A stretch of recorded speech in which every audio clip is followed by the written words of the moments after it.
Okay, welcome to monitoring training loads software program for swimmers. Before you get started, you should actually read the documentation supplied at www.sydneyinstituteofsport.com and click on software shop, then click on monitoring training loads system, and there are some PDFs and Word documents that you're required to read, which will enhance your ability to use this software. Brief introduction to this program is by monitoring training loads, you can actually determine what is the optimal training load. It could be you're overtraining your athlete and not getting the best performance, or it could be you're actually under-training your athlete and not getting the best possible from them. At the end of the day, we would like an athlete who's training hard at the optimal level without getting sick, fatigued and injured from overtraining. So let's click on start and have a look. Okay, main menu. Now we have 5 swimmers, 1, 2, 3, 4 and 5. Now I suggest if you've got 20 or 30 swimmers in the squad that you categorize the swimmers into one of 5 groups on some type of continuum. So swimmer 1 would represent those swimmers in the group who are always energetic, always wanting more, never complain, never sick or ill, so that athlete who you can always throw work at. On the other end of the continuum would be swimmer 5, who is the type of athlete that is always complaining of having sore muscles, being tired, and that training is too hard. So let's have a look at swimmer 1. The data that we collect is biomechanics data and also training load data. So let's go to biomechanics data entry. Alright. What you need to worry about is the green columns, or the green spaces. That's where we enter the data. Now with the biomechanics data entry, you need to do a test set for each of the energy systems here: lactic, ATP, PC, low intensity aerobic and moderate intensity aerobic. You have examples of training sets for the collection of the data. And what you need to do is do these training sets or test sets, or you can develop your own. However, you must make sure you use the same test sets each time, and hopefully during the same week or on the same day of each month. So let's look at the 425s freestyle. Okay, it's best to do this set from standing start, not a push start. So I'll put in 25 meters here. Time to complete it, let's say 11.4 seconds. Time in seconds for the completion, 6 strokes is 3 seconds. Now, you might just target 15 meters of that 25 meter sprint, so you don't include the start. So let's say 15 meters completed in 9 seconds, and we'll keep the time it took for 6 strokes as 3 seconds still. Okay, and what you do is you do that for each energy system that you test. So let's feed in some data here.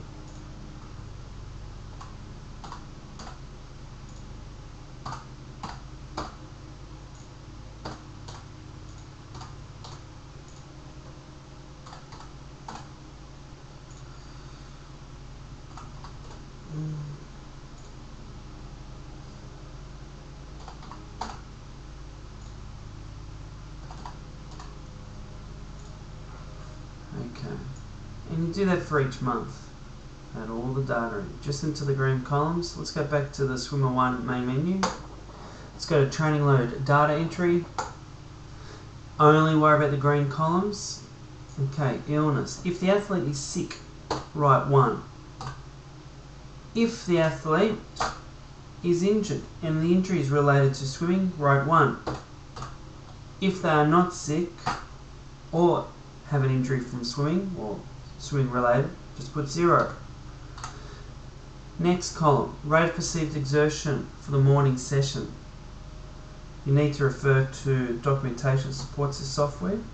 Let's say an athlete gives you a rate of perceived exertion of 4, placing 4 for the afternoon session. They did not train. The morning session in time was 120 minutes. They didn't train in the afternoon, so 0. Training volume for the morning was 6.57 kilometers. Training volume in the afternoon, they did not train, so that's 0. Following day, rate of perceived exertion was 5. The afternoon session was 3. Time of the morning training session was 120. The afternoon session was 125 because that stayed back to repeat a sprint set. And training session in the morning, the volume was 7.4, and training volume in the afternoon was 5.6. And you do that for each day of each month. Let's go back to main menu, have a look at results. Okay, if we have a look here, we have graphs. If we have a look at the first graph, we're going to stroke length. Okay, and because we haven't completed the data or the test sets for each of the energy systems for January, we only end up with ATP PC stroke length. Now what you would like to see is stroke length should be the same for all energy systems, and if you notice the stroke length actually starts to decrease, it could be due to training stress or load, also known as TRIMP, or it could be due to the volume being too high. So if we have a look here, it actually does a comparison of stroke length at varying intensities and also training volume. And here we look at stroke length at varying intensities and monthly TRIMP. And basically, if training volume's too high for that athlete, or the monthly TRIMP or stress is too high for the athlete, it will lead to a decrease in stroke efficiency or stroke length. Let's have a look at training load and also illness. The TRIMP here, that is the daily average for the month. So at the moment, just from the data we've entered, the daily average is just over 20. Days ill is 1, as we can see here. And next, training load and training volume. So we can have a look at the comparison between the mean TRIMP, or the average daily TRIMP here, and also the average weekly volume. Here we can have a look at yearly training volume and illness. Most institutes of sports have used average weekly volume and total number of illnesses to work out when they're overloading the training, or the training is actually over-fatigued, overtrained. But with our system, we include rate of perceived exertion, we look at stress, training stress load, and the impact that has on the athlete. So, if you have any questions, send an email.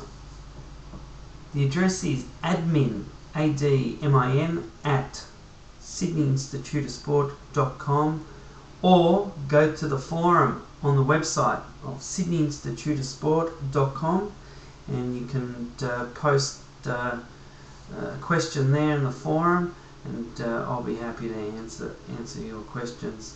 Now, if you would like a special price or reduction in price, or some sort of special, I'm sure that we can do deals, and I look forward to hearing you. Bye.